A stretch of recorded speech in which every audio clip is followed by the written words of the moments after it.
to the Misadventures of Mr. Fish. I'm Mr. Fish. Hey. I got a little bit of a fun one today. So, I don't really talk about list building much, but this is kind of just the fun little thing. I had my first combat patrol game, and man, it was a blast. Been watching a lot of other content creators and stuff like Idic Beer and 6 Plus Stevo, Captain Morgan Wargaming, and a lot of them have been doing smaller games. And being a new person into the hobby, not necessarily new, but new enough that I don't know enough about the games. I don't have many games under my belt. I needed to get more learning before I keep throwing 2,000 plus points on the table, because as fun as it is to see all of this on the table, it's a pain in the ass when you don't really know what you're doing yet to slog all that stuff down the board for hours on end. So me and my buddies got to talking. We decided to do a combat patrol game because honestly, with Kill Team 2018, we did play a lot of more epic games, especially once like commanders and elites got involved in that, i.e. where my war boss came from in the first place.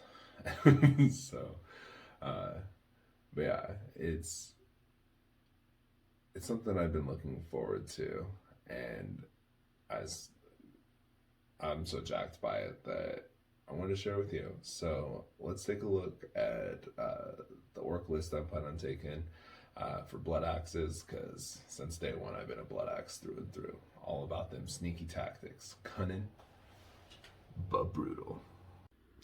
All right, now this is where I spent my 500 points for combat patrol, because we did points and not power level. So for my HQ, we did a war boss with a tax squig.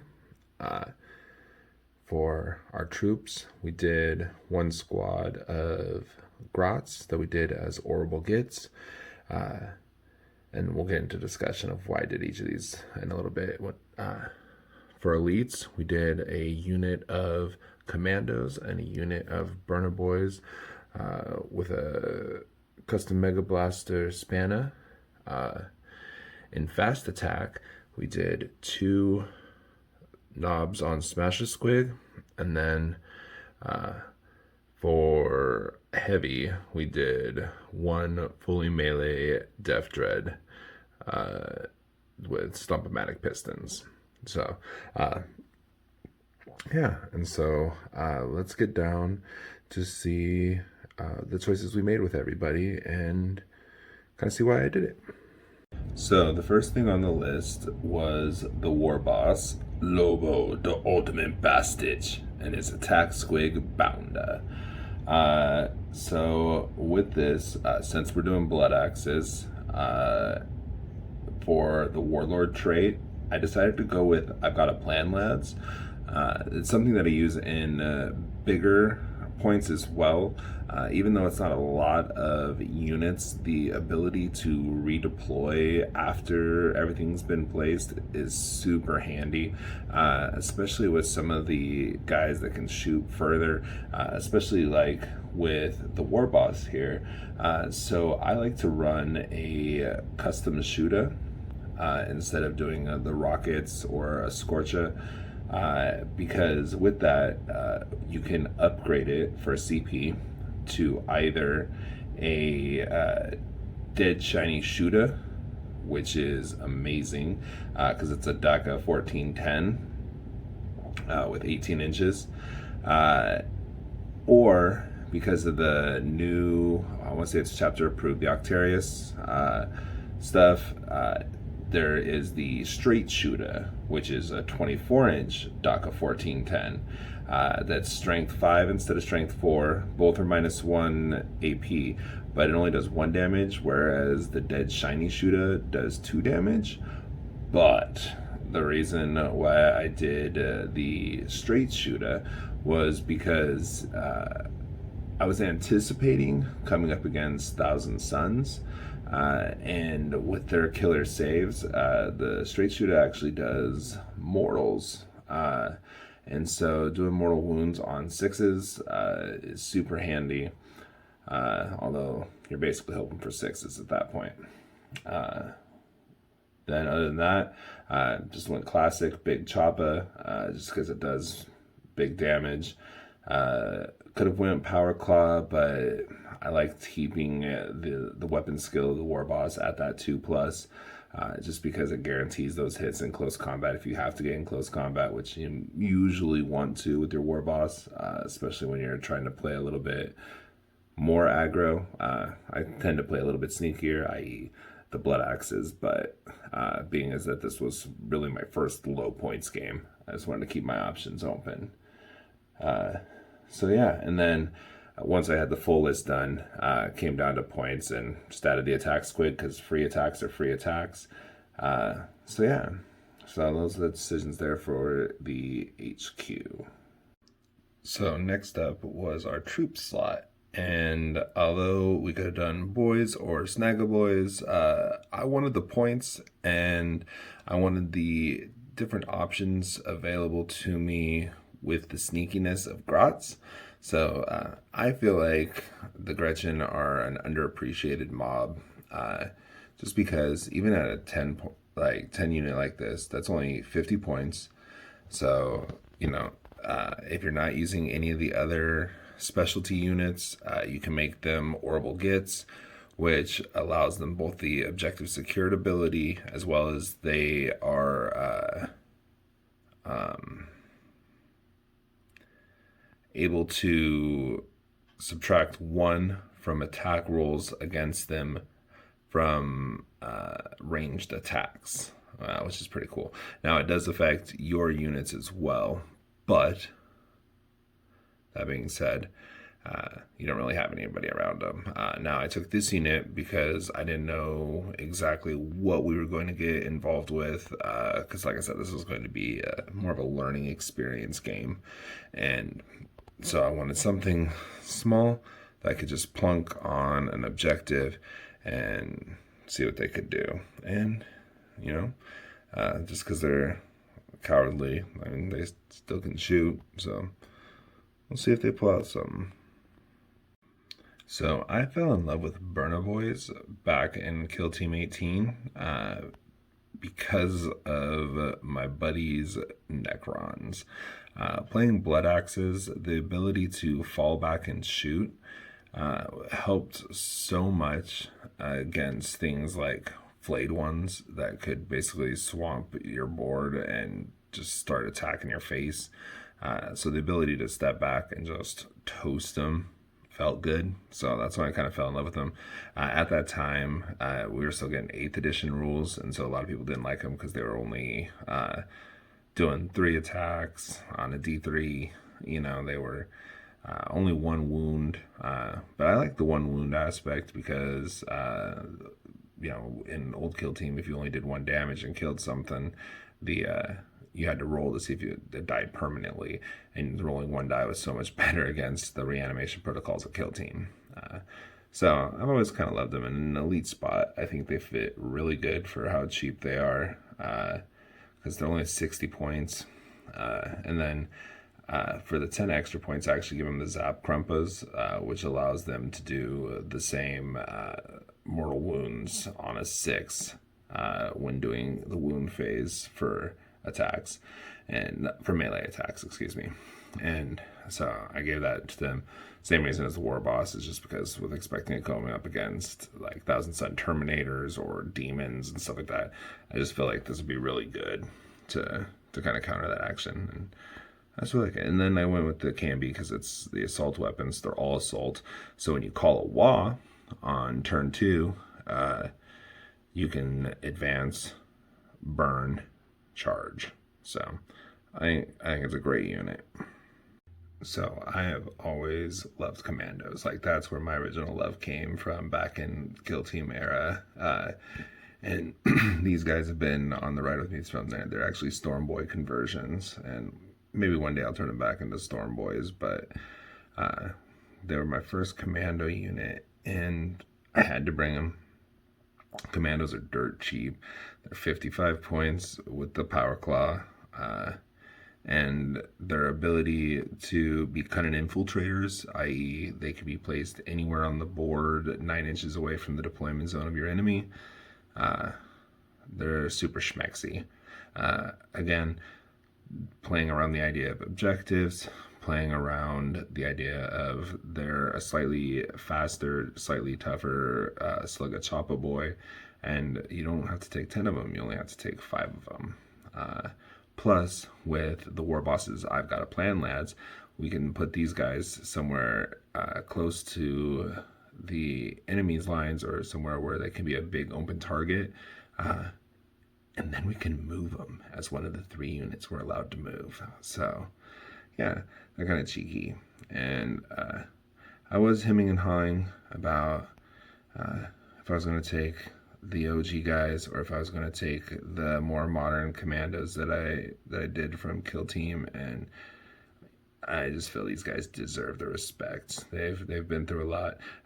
Those skulls right there, you can actually see them. I didn't always skull my bases, but first time I ever took these guys through a campaign at a friendly local game store, as I gained experience, I put a skull on them.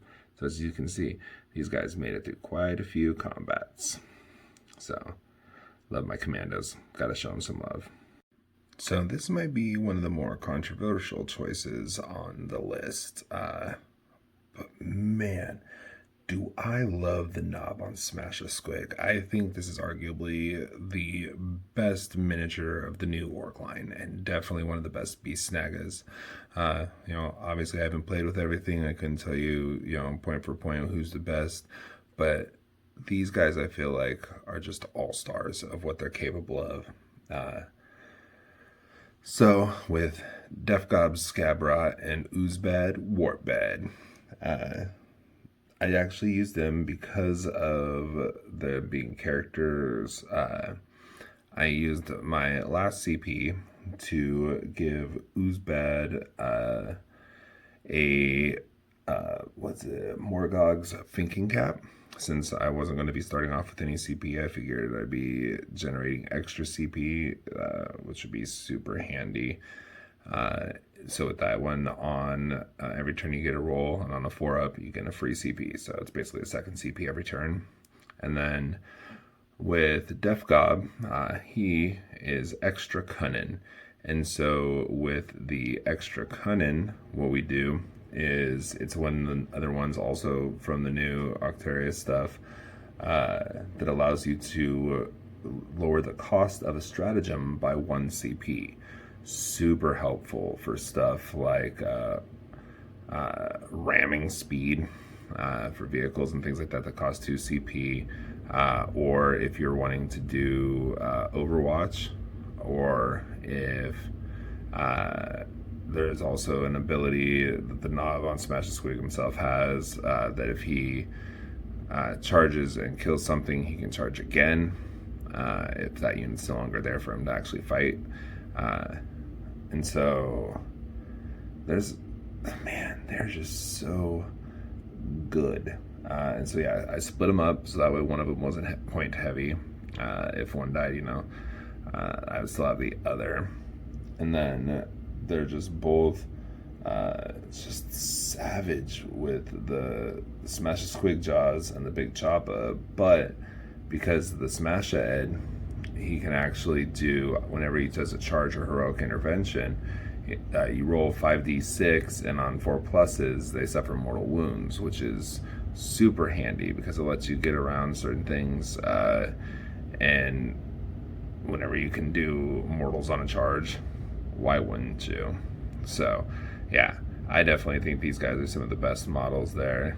And you can see little Necrons I put down there as a little homage to my buddy who plays Necrons. So you gotta have fun with your bases. Little fun thing. So, alright, next. And then last but not least, we have our Def Dread. because we're running a solo Def Dread, we did the upgrade for Stomp-O-Matic pistons just because we're saving a lot of the costs with the Dread Claws because it doesn't cost anything extra for them. And then that'll give him up to 7 attacks with the claws, and it'll also give him 3 extra inches movement as well as a +1 on advances. So he's going to be a quick little bugger.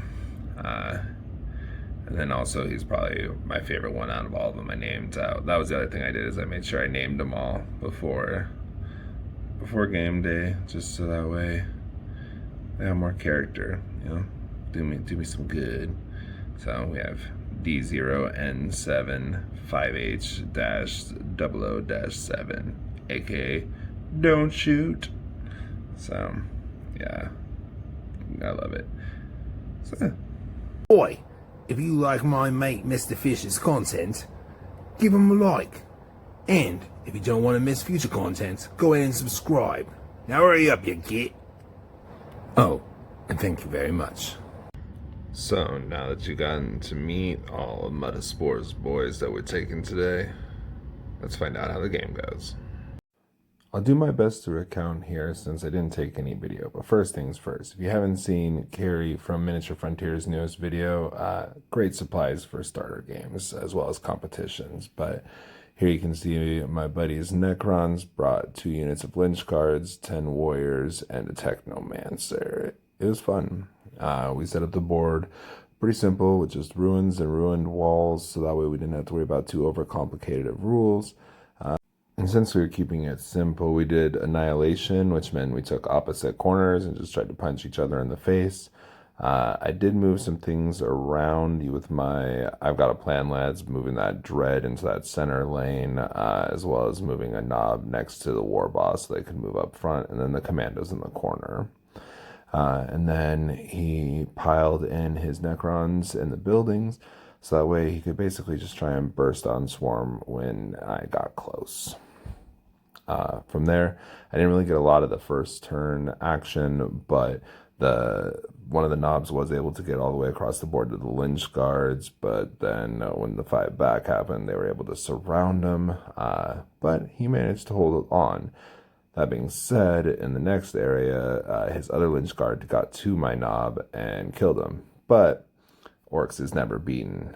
Getting to use that at half cost for only 1 CP was huge, because he was able to take down some of the Lynch guard before he died. But then, this is kind of a potatoes picture. The warriors burst out, they came through, the Technomancer moved upstairs. The other Smash a Squig was able to get rid of the Lynch guard and then move up into it. The Commandos moved around the other one, swarming with the War Boss. The Knob was able to get all the way around the table to help with the Warriors. The Warriors killed everybody in the Commandos except for the Boss Knob, which I'm glad I brought him because I almost debated not grabbing him, but I had to. But then the Technomancer busted out his laser from his staff, shot the Knob, and then from there, everyone just tried to pile in, and the Commando was able to sneak in after the Wa and kill the Technomancer, giving the Orcs the win. So yeah, the game was fun. Lots of twists and turns. Did not anticipate the enemy I was getting, so that was even more fun. So yeah, because one of the things was me and my buddy Twiz have done a lot of Orcs vs. Thousand Suns, and I think that's kind of why he was excited to bring the Necron, is because he probably has more points in Necron than he does in Thousand Suns to begin with. So I think he was just looking to use them. But I think that's what made it fun, is that getting these kind of nostalgic things rolling again for him and bringing out the newness in me. It's fun sharing different aspects of the fanboyness. But yeah, it was a good game. It's funny because like I kind of got to do everything I wanted to do.